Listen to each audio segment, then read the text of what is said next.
So, first of all, I had to having some technical issues here because after the video was finished, I'll be trying to get this right. After the video was finished, I turned the video off. I turned the camera off on the phone. I was like, "Oh, come on now!" I don't know what I was thinking. So anyway, this is the second part of the PowerPoint. So my apologies for the confusion. Now you gotta have two URLs instead of one. I'm sorry. Hopefully, don't take points away from me. But anyway, what I want to talk about now, I just got done watching that Tony Dungy video about servant leadership. Tony took it upon himself, and I'm pretty sure you heard about the story with him and with Michael Vick about what happened when he went to jail for dog fighting and all that stuff years ago. And and when he came out, he made a total turnaround. And what really helped to make that turnaround was his new relationship that he created with Tony Dungy while he was in prison. And Tony Dungy, being the servant leader that he was, really helped him become, to transform his life around for the better. And so let's take a look at that.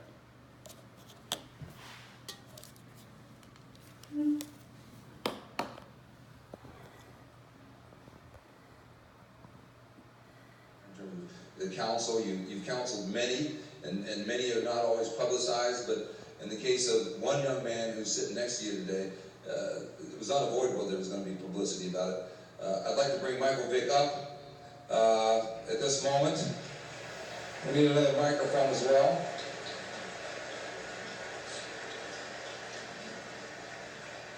And I've actually known Michael living in Atlanta ever since he came into the league, and he's always been somebody I've liked quite a bit. But at the same time, Tony, tell us, and everybody knows Michael's story, so we don't have to go into detail there, but just tell us how you got personally involved with Michael. Well, again, it's funny how the Lord works. We had met each other for the first time over in Japan. About 6 years ago, we played the Philippines in a preseason game. We're publicizing the event, going to different press conferences, and we just kind of talked about what we like to do. And we both like to fish. We always talk about getting back here to the States and going on a fishing trip. And just because of schedules, it never really happened. But his attorney, Michael's attorney, is from Lauren's hometown. And when Michael was at the end of his stay in Leavenworth, he said, I'd really like to put him together with someone who could help him as we're going forward. And he got in touch with me, and I went out to visit Michael in Leavenworth, Kansas, and we spent about 3 hours together that first afternoon, and our friendship just blossomed from there. I got a real quick question on follow-up on that. So you go to Leavenworth, federal prison, and you spend 3 hours. I got a feeling you didn't talk a lot about football. No, we really didn't, and that's kind of what we'd like to share today. We said it was a little bit of a private deal, but I asked Mike some questions, and I was really, really intrigued with the responses. And if you remember, the first question I asked you was not about what had happened, but where you wanted to go from here. Pick it up, Mike. And that was the first question, and it kind of shocked me because, our conversation started off with, just a question that I didn't expect. But, my response was, I wanted to come back out and redeem myself and do whatever I could to, help as many kids and be an ambassador in the community and do humanitarian work and, just try to, do things this time around that I didn't do before. It's interesting because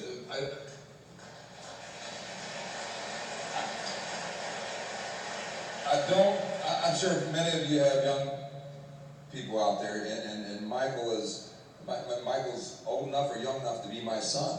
And, to think you're thrust into a spotlight, and then you're thrust into that, just a situation that nobody would ever want to be in. And then all of a sudden, say, okay, now I got to restore myself. You're putting a heavy burden on yourself. You just got to put together the pieces of your life back together one by one. What was that process for you before you could actually get into the community and accomplish the things that you want to accomplish? Well, first off, I think everything happens for a reason. A lot of things I was doing in my life, pre-incarceration, it was predominantly all about me. And after, my situation happened and post-incarceration, I just sat and thought about, what I wanted to do moving forward. I knew it was going to be a challenge. I knew I had the fortitude to come out and do it. And it was all about doing it and implementing that into my lifestyle. If you can recollect, what are the maybe bullet points, like we like to call in my business, key things that Tony either advised you or told you that kind of put you on the path that... So we're going to stop it there because it's a long video, and I don't have much time with the PowerPoint, but I think it's really important to see how he made an impact on Michael Vick's life, Tony Dungy did. And so let me unview this right here. That's what is technology. Why you guys have me do this PowerPoint? I'm not technically sound like this. I'm like Dr. Dean Wiesemeyer. His video, he said he's not a techie either. I'm right there with him. So, so anyway, in the book, Season of Life, I love this text. Season of Life, in regard football star or boy journey to manhood by Jeffrey Marks. This is a book where it was authored by Jeffrey Marks, but he's going through and talking about Joe Ehrman, who's a former NFL football player for the Baltimore Colts, and now he's a transformational leader. He's a great high school basketball coach, great high school football coach, and also a humanitarian, and does great things in inner cities, and does a lot for people of color, and he's a great man. And so in this story, he talks about his story growing up, but also, his story growing up, but also his story growing up in regards with Joe and how their lives intersect, and how Joe really taught Jeff about transformational leadership. And so here's a quote from that book, and you can read it right here. But I'm going to go and move forward because we're running really short in time. We have 10 minutes. I'm already past that already. This one is another video from the Rocky Balboa movie. And Rocky is actually being a transformational leader towards his son. His son is having an issue, and his son is thinking more about himself and not thinking about his father. He's just thinking about everything that's impacting him. And Rocky has a pretty good message for him.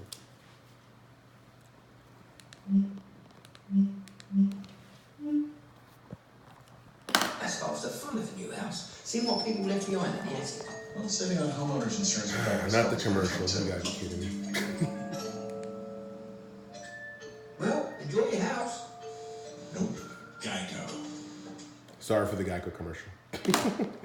Here's the video. You gotta love YouTube. Living with you, it hasn't been easy.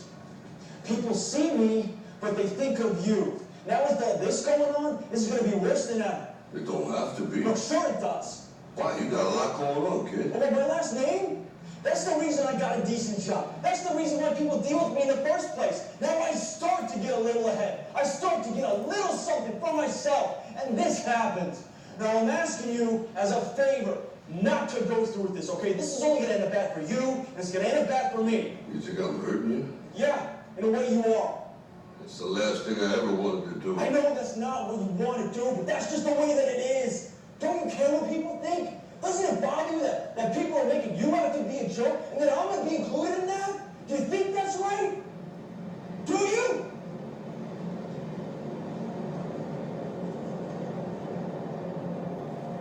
You ain't gonna believe this.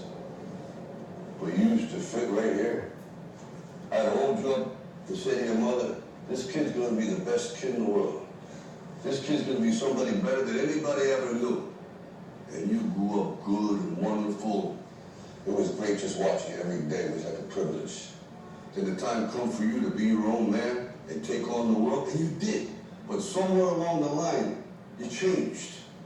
You stopped being you. You let people stick a finger in your face and tell you you're no good. And when things got hard, you started looking for something to blame. Like a big shadow. Let me tell you something you already know. The world ain't all sunshine and rainbows. It's a very mean and nasty place, and I don't care how tough you are, it will beat you to your knees and keep you there permanently if you let it. You, me, or nobody is gonna hit as hard as life. But it ain't about how hard you hit. It's about how hard you can get hit and keep moving forward. How much you can take and keep moving forward. That's how winning is done. Now, if you know what you're worth, then go out and get what you're worth. But you got to be willing to take the hits and not pointing fingers saying you ain't where you want to be because of him or her or anybody. Cowards do that, and that ain't you. You're better than that.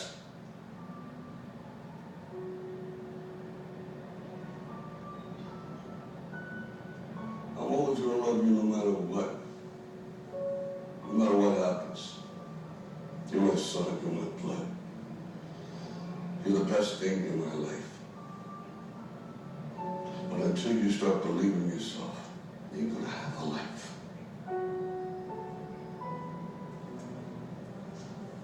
Don't forget to visit your mom.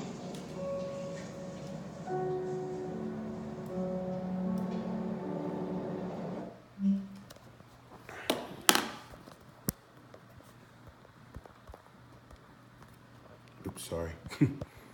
Once again, not technically sound.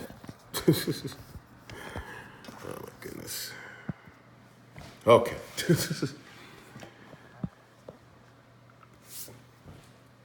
So, powerful stuff right there with Rocky.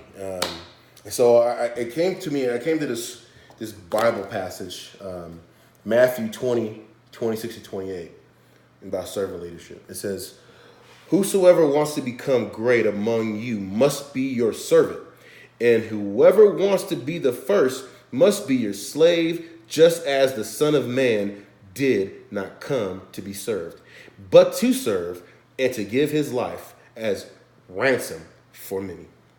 And as you can see, you see Jesus washing the feet of one of his disciples. When the disciples was like, "No, God, Jesus, I'm supposed to wash your feet. You don't wash my feet." And Jesus was like, "No, I got this. You sit down.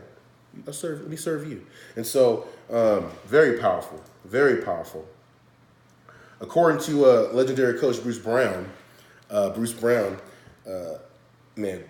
again, legendary high school football coach, he says, and I quote, "A coach demonstrates respect for his athletes by empowering them and giving them credit and ownership when things are done well. Sincere care and love can and should be communicated by showing that you place your athletes above the outcome of the contest." Once again, you're being an authentic leader and you're being selfless. You're being selfless. You're putting your players first. You're putting your team first, okay? I mean, it's powerful stuff. Here's a quote I found by Bobby Dodd online. It says, "Either love your kids or get out of coaching." And that's just so true. If you don't care about your kids, you should be coaching. Don't touch those kids. Leave them kids alone. If you don't care about them, I mean, come on. And I think it always comes down for me in this, in Philippians 4:13, and it says, being a servant leader is not easy. It's tough. It's challenging. It's tough. There's going to be a lot of times where your standards, your philosophy is going to be challenged. And you're going to be challenging yourself, like, "Oh, is this the right thing to do? What's going on?" But you have to understand, stay grounded, and remember that you can do all things through Christ that strengthens me. And I live by that. I'm about to get emotional right now. I can do all things through Christ that strengthens me. I'm about to have church up in here right now. All right. So in conclusion, we're finally done. In conclusion, we've talked about how it's important for the authentic leader to be selfish. How a servant leader has to be selfless. We just talked about selflessness is important. You can't do this without thinking about yourself. You have to think about others. Put the team first, put your players first, and really have that behavior so your players can mirror that. Authenticity, we talked about that. Authentic leader, oops, here I go again. Authentic leader, we can't, authenticity, genuine, really showing that you care. That's the only way you're going to break through to those players. If you're authentic and you show that you care, you have a genuine interest in their well-being. High integrity, you can't build trust. You can't have that high integrity and really show that behavior if you're not displaying high integrity. It goes hand in hand. And once you do all those things, all those traits, all those things, then you are now leading by example. And once you are leading by example, those players will mirror that image, mirror that behavior. And that's a great thing. Thank you so much. Sorry things went wrong. Sorry for the technical difficulties. I'm in Reno, Nevada for my work trip, so I'm not home at all. I'm not in Seattle. I'm in Reno at my hotel room and trying to manage the technology was pretty difficult. But I think I did a pretty good job. So anyway, I hope all is well and God bless.